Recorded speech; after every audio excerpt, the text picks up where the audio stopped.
Hey, hi guys, hello Naru, and welcome to day 37 series of 365 days. And మీకు ఒక మంచి విషయం చెప్పమంటారా? సో ప్రపంచంలో మనం మనీ సంపాదించాలంటే టార్గెట్ ఆడియన్స్ అనేది చాలా ఇంపార్టెంట్ అనమాట. దాంతోపాటు నువ్వు ఎంచుకునే బిజినెస్ కూడా చాలా ఇంపార్టెంట్. అంటే మనం ఏ కైండ్ ఆఫ్ బిజినెస్ చేస్తున్నామో ఆ కైండ్ ఆఫ్ బిజినెసెస్లో నార్మల్గా టార్గెట్ ఆడియన్స్కి కొన్ని సొల్యూషన్స్ అంటే వాళ్ళు కొన్ని పెయిన్ పాయింట్స్ కోసం వెతుకుతూ ఉంటారన్నమాట. అంటే ఇప్పుడు ఎగ్జాంపుల్గా మీకు రియల్ ఎస్టేట్ చూసుకోండి.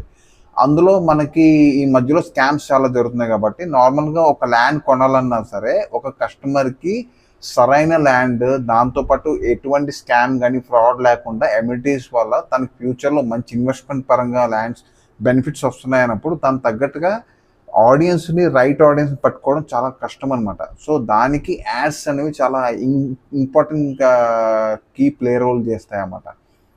సో మీరు ఏ బిజినెస్ అయినా కానివ్వండి, మీకు రైట్ ఆడియన్స్ కావాలంటే the first thing that you need to do is find the right audience through Facebook add are Google ads. Ads వల్ల మీకు వచ్చే ఇన్కమ్ అనేది చాలా అంటే కొన్ని రెట్లు ఎక్కువ ఉంటుంది అనమాట.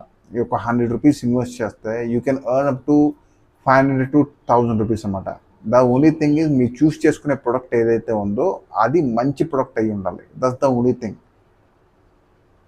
మీ దగ్గర మంచి బిజినెస్ ఉందనుకుంటే you can also start running ads and earn more money by solving pain points of your audience. That's it.